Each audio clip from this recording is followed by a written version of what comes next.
नमस्ते दोस्तों। आज हम एक ऐसी किताब का सारांश लेकर आए हैं जो को इंसानों के सोचने, समझने और मैनिपुलेट करने के हिडन टेक्निक्स सिखाती है।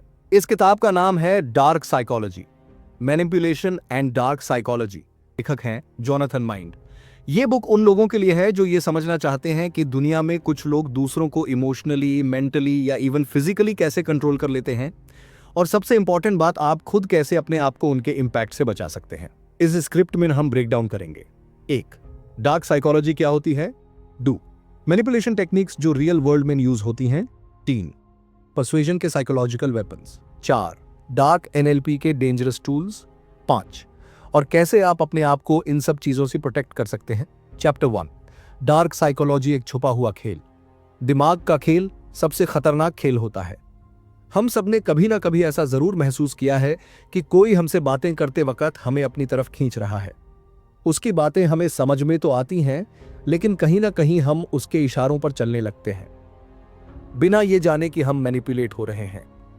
डार्क साइकोलॉजी एक ऐसा छुपा हुआ साइंस है जो लोगों के माइंड, बिहेवियर और इमोशंस को कंट्रोल करने के लिए इस्तेमाल किया जाता है।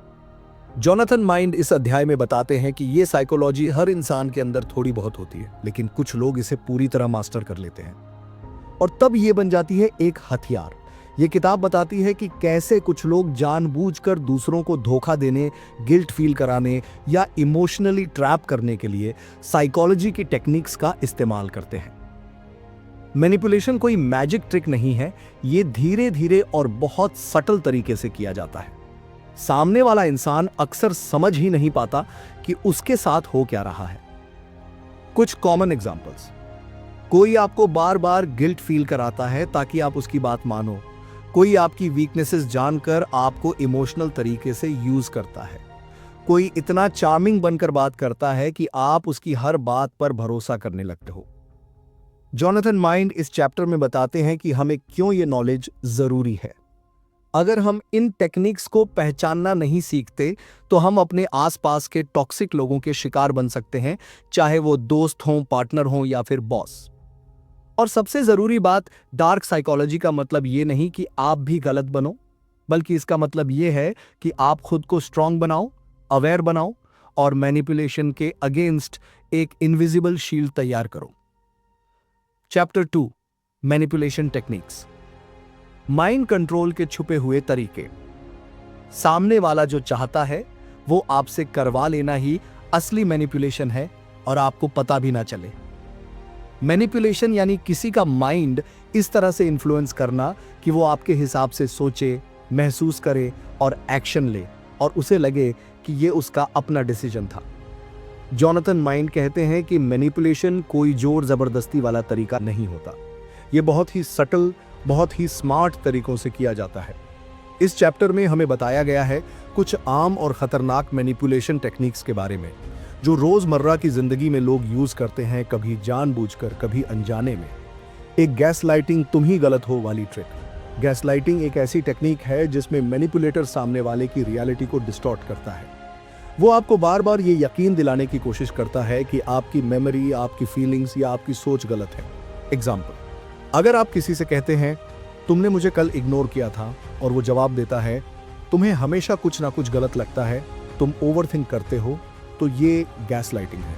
इसका मेन गोल होता है आपको इतना कंफ्यूज कर देना कि आप खुद पर डाउट करने लगे। 2. गिल्ट ट्रिपिंग इमोशन का वेपन। मैनिपुलेटर्स अक्सर आपके इमोशंस को यूज करते हैं, स्पेशली गिल्ट को। वो आपको ऐसा फील कराते हैं जैसे आपने कुछ गलत किया है और फिर उस गिल्ट का फायदा उठाते हैं। एग्जाम्पल, मैंने तुम्हारे लिए इतना कुछ किया और तुम मेरे लिए इतना भी नहीं कर सकते। यह सेंटेंस सीधा आपके कॉन्शियंस पर हमला करता है और आप मजबूर हो जाते हो सामने वाले की बात मानने को। 3. लव बॉम्बिंग, फेक प्यार का ओवरडोज। यह टेक्निक खासतौर पर रिलेशनशिप्स में देखने को मिलती है। शुरुआत में मैनिपुलेटर आपको एक्सट्रीम अटेंशन, कॉम्प्लीमेंट्स और अफेक्शन देता है। आप इमोशनल रूप से इन्वेस्ट हो जाते हैं और फिर जैसे ही आप डिपेंड करने लगते हैं वो कंट्रोल लेना शुरू कर देता है। Love bombing creates emotional dependency, और डिपेंडेंसी से निकलना मुश्किल होता है। 4. Silent treatment control through distance. जब कोई आपको जानबूझकर इग्नोर करता है, बात नहीं करता, आपको कट ऑफ करता है, तो यह भी एक तरह का मैनिपुलेशन होता है। इसका मकसद होता है आपको इमोशनल पेन देना ताकि आप सामने वाले की बात मान लो, बस उस दूरी को खत्म करने के लिए। जॉनथन माइंड का कहना है कि ये टेक्निक्स हर किसी के आसपास होती हैं। जरूरी ये नहीं कि आप भी मैनिपुलेटर बने, लेकिन जरूरी ये है कि आप इन्हें पहचानना सीखें। तभी आप अपने माइंड की असली पावर को बचा पाएंगे।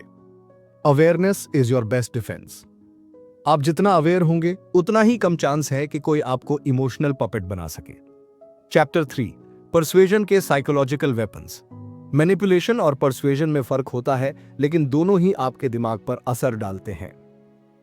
इस अध्याय में जॉनथन माइंड बताते हैं कि परसुएजन यानी मनवाना और मैनिपुलेशन यानी छुपकर कंट्रोल करना, लेकिन दोनों में टेक्निक्स कई बार एक जैसी लगती हैं। परसुएजन एक ऐसा तरीका है जहां सामने वाला आपको इन्फ्लुएंस करता है, लेकिन वो आपकी रिस्पेक्ट करते हुए करता है, बिना आपके इमोशंस को तोड़े।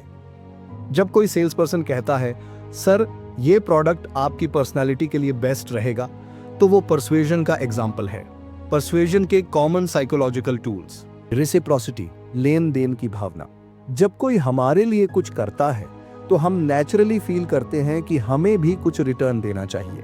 मार्केटर्स इसका फायदा उठाते हैं, फ्री सैंपल्स देकर आपकी बाइंग की इच्छा बढ़ा देते हैं। 2, सोशल प्रूफ, भीड़ की ताकत। 4 लाख लोग इस ऐप को यूज कर रहे हैं। इस तरह के मैसेजेस से हमें लगता है कि प्रोडक्ट अच्छा ही होगा। हम भीड़ को देखकर ट्रस्ट करते हैं। 3, अथॉरिटी, विश्वास पैदा करने वाला रुतबा। डॉक्टर्स की सफेद कोट या कोई एक्सपर्ट टैग, ये सब हमें उस व्यक्ति की बात को ज्यादा सीरियसली लेने पर मजबूर करते हैं। 4, स्केर्सिटी, कमी का इल्यूजन। अंतिम 2 टुकड़े बाकी हैं। ये सुनते ही हमें अर्जेंसी फील होती है और हम सोचते हैं कि अभी डिसीजन लेना पड़ेगा।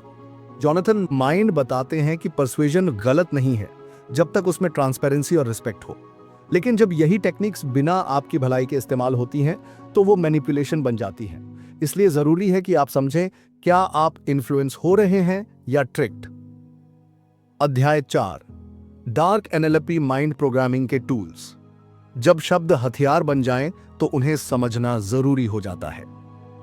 इस अध्याय में जोनाथन माइंड हमें ले जाते हैं एक और गहराई में, डार्क एनएलपी यानी न्यूरो लिंग्विस्टिक प्रोग्रामिंग का dark side. Normally NLP self improvement और कम्युनिकेशन स्किल्स बढ़ाने के लिए यूज होती है, लेकिन जब यही टेक्निक्स किसी को कंट्रोल करने या मैनिपुलेट करने के लिए इस्तेमाल की जाए तो वो बन जाती है डार्क एनएलपी। एनएलपी की ताकत शब्दों और पैटर्न में होती है। 1, एंकरिंग, भावनाओं को शब्दों से जोड़ना। मैनिपुलेटर किसी खास इमोशन को एक शब्द, टोन या जेस्चर से जोड़ देता है। जैसे अगर कोई इंसान आपको हर बार स्पेशल कहता है जब आप खुश होते हो, तो धीरे धीरे स्पेशल शब्द सुनते ही आपके अंदर वैसी ही फीलिंग्स आ जाती हैं। फिर उस शब्द से वो आपको इमोशनली ट्रिगर कर सकता है। 2, मिररिंग, आपकी बॉडी लैंग्वेज की नकल। जब कोई आप तरह बोलता है, बैठता है, रिएक्ट करता है, तो आपको उसके साथ कनेक्शन फील होता है।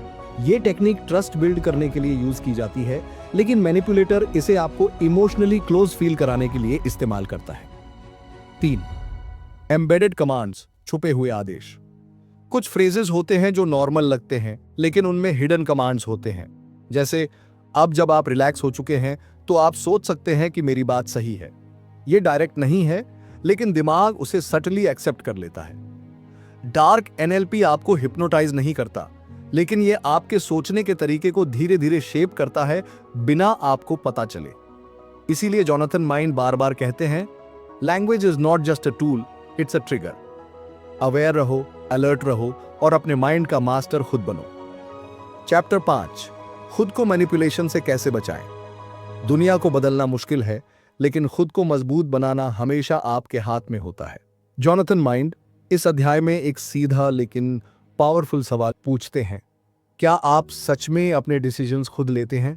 अगर इसका जवाब पूरी तरह हाँ नहीं है, तो ये चैप्टर आपके लिए है। डार्क साइकोलॉजी और मैनिपुलेशन टेक्निक्स को समझने का मकसद सिर्फ नॉलेज लेना नहीं है, बल्कि खुद को मेंटली सेफ और इमोशनली स्ट्रांग बनाना है। यहां हैं कुछ की स्ट्रैटेजीज। 1, सेल्फ अवेयरनेस बढ़ाओ। सबसे पहली चीज है खुद को समझना। जब आप अपने इमोशंस, ट्रिगर्स और वीकनेसेस को पहचान लेते हैं तो कोई और उन्हें आपके खिलाफ यूज नहीं कर सकता। एग्जाम्पल, अगर आपको बार बार गिल्ट फील करवाया जाता है तो पॉज करके सोचें, क्या मैं वाकई गलत हूं या कोई मुझसे अपना काम निकलवा रहा है। 2.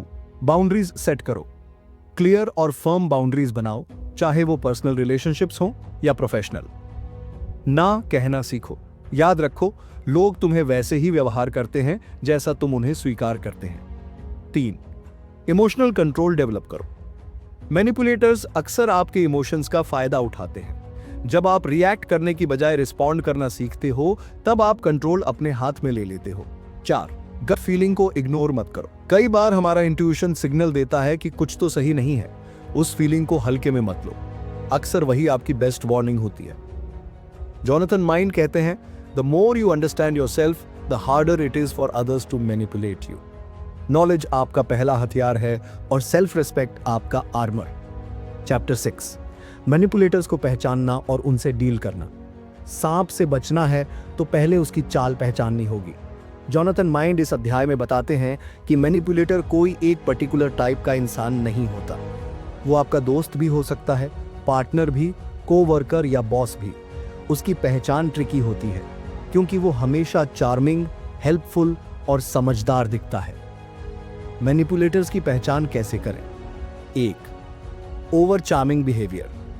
अगर कोई इंसान जरूरत से ज्यादा स्वीट, हेल्पफुल और आपकी हर बात से एग्री करता है तो थोड़ा सतर्क हो जाइए। कभी कभी ये ट्रस्ट बिल्ड करने की चाल होती है। 2. गिल्ट और शेम का फ्रीक्वेंट यूज। वो हर बार आपको ये फील कराते हैं कि आप गलत हो, तुम तो बदल गए हो, मैंने इतना किया और तुम्हें फर्क नहीं पड़ता। ये क्लासिक मैनिपुलेशन सेंटेंसेस हैं। 3. Playing victim. मैनिपुलेटर हमेशा खुद को मासूम दिखाता है। चाहे वो गलत हो फिर भी कहेगा तुम मेरी फीलिंग्स नहीं समझते, ताकि आप रिग्रेट फील करें। 4. कांस्टेंट कंट्रोल या प्रेशर। वो आपको डिसीजंस लेने नहीं देगा। हर बार वो ही तय करेगा कि क्या करना है, कहां जाना है, कैसे रहना है। अब उनसे डील कैसे करें? Stay calm. मैनिपुलेटर्स चाहते हैं कि आप इमोशनल हो। काम रहकर आप उनकी पावर तोड़ सकते हैं। Be direct, clear. अपनी बाउंड्रीज असर्टिव तरीके से रखो। क्लैरिटी मैनिपुलेटर का सबसे बड़ा दुश्मन है। Limit contact. अगर पॉसिबल हो तो ऐसे लोगों से दूरी बना लो। मेंटल पीस हमेशा प्रायोरिटी होनी चाहिए। जोनाथन माइंड कहते हैं, मैनिपुलेटर की ताकत आपकी कंफ्यूजन में है। जब आप साफ सोचते हो तब उसकी पावर खत्म हो जाती है। चैप्टर 7, डार्क साइकोलॉजी का पॉजिटिव यूज। हर ताकत बुरी नहीं होती, ये इस पर डिपेंड करता है कि आप उसका इस्तेमाल कैसे करते हैं। जोनाथन माइंड इस अध्याय में बताते हैं कि डार्क साइकोलॉजी की टेक्निक्स हमेशा गलत मकसद से नहीं होती। कई बार इन्हें पॉजिटिव और एथिकल तरीके से भी इस्तेमाल किया जा सकता है, जैसे लीडरशिप, नेगोशिएशन या मेंटल स्ट्रेंथ डेवलप करने में। कैसे? एक प्रेरणा के लिए, अगर आप किसी को स्मोकिंग छोड़ने के लिए मोटिवेट कर रहे हैं या किसी को उसकी सेल्फ वर्थ याद दिला रहे हैं तो आप परसुएजन का यूज कर रहे हैं, लेकिन अच्छे मकसद से। 2. इमोशनल इंटेलिजेंस से बाउंड्रीज सेट करना। जब आप दूसरों की इमोशनल गेम्स को पहचान लेते हैं तो आप खुद को बचा सकते हैं बिना दूसरों को हर्ट किए। 3. कॉन्फिडेंस और इन्फ्लुएंस डेवलप करना। डार्क साइकोलॉजी की नॉलेज से आप खुद को मेंटली स्ट्रांग बना सकते हैं और अपनी बात को कॉन्फिडेंटली रख सकते हैं, चाहे वो जॉब इंटरव्यू हो या कोई टफ कॉन्वर्सेशन। कंक्लूजन, नॉलेज ही सबसे बड़ा हथियार होता है। जोनाथन माइंड इस किताब के अंत में कहते हैं कि डार्क साइकोलॉजी की टेक्निक्स को समझकर हम ना केवल खुद को बचा सकते हैं बल्कि दूसरों को भी एम्पावर कर सकते हैं। जब आप मैनिपुलेशन और परसुएजन को पहचानते हैं तो आप अपने डिसीजंस को कॉन्फिडेंटली और इन्फॉर्म्ड तरीके से ले सकते हैं। अवेयरनेस और सेल्फ कंट्रोल ही वो शक्तियां हैं जो आपको किसी भी मैनिपुलेटर से बचा सकती हैं। अंत में, अपनी ताकत को समझें, उसे सही दिशा में इस्तेमाल करें। अगर आपको ये समरी पसंद आई हो तो लाइक जरूर करें और चैनल को सब्सक्राइब करना न भूलें।